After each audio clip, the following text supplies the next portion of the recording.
गरुड़ पुराण दूसरा अध्याय।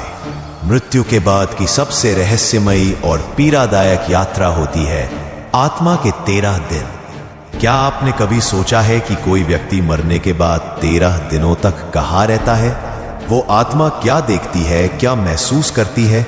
गरुड़ पुराण में बताया गया है कि जब कोई जीव इस संसार को छोड़ता है तो उसकी आत्मा न पूरी तरह पृथ्वी पर होती है, न ही पूरी तरह परलोक में। वो एक विचलित अवस्था में होती है, जहां हर दिन एक नया अनुभव, एक नई सजा, एक नया एहसास उसके सामने आता है।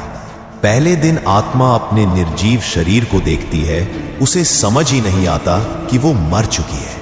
दूसरे दिन वो अपने प्रियजनों की चीखें सुनती है और कुछ कर नहीं पाती। तीसरे से 5वें दिन तक उसे अपने कर्मों का हिसाब याद आने लगता है। वो हर उस पल को दोबारा जीती है जहां उसने किसी का दिल दुखाया था।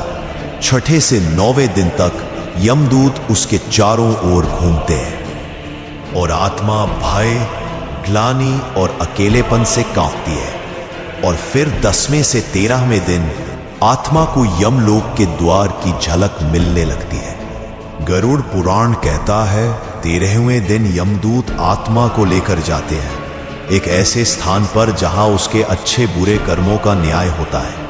शास्त्रों में कहा गया है 13 दिने मृतस्य प्रायश्चित्तम विधीयते अथ यापि यमक्षेत्रम पाप कर्म विभूतये। अर्थात 13वें दिन आत्मा को न्याय की ओर भेजा जाता है, जहां उसके पाप पुण्य का पूरा लेखा जोखा सामने रखा जाता है। यही कारण है कि हमारे पूर्वज इन 13 दिनों को विशेष मानते हैं, क्योंकि यही वो समय होता है जब हम अपने प्रिय की आत्मा को शांति, श्रद्धा और प्रायश्चित से विदा करते हैं। यह सिर्फ परंपरा नहीं, एक दिव्य जिम्मेदारी है। और अब इस यात्रा का अगला चरण है यमलोक का पहला द्वार, जहां आत्मा अपना पहला निर्णय सुनती है। क्या उसे नरक भेजा जाएगा या मिलेगा दूसरा अवसर? जानने के लिए जुड़े रहिए अगले अध्याय में।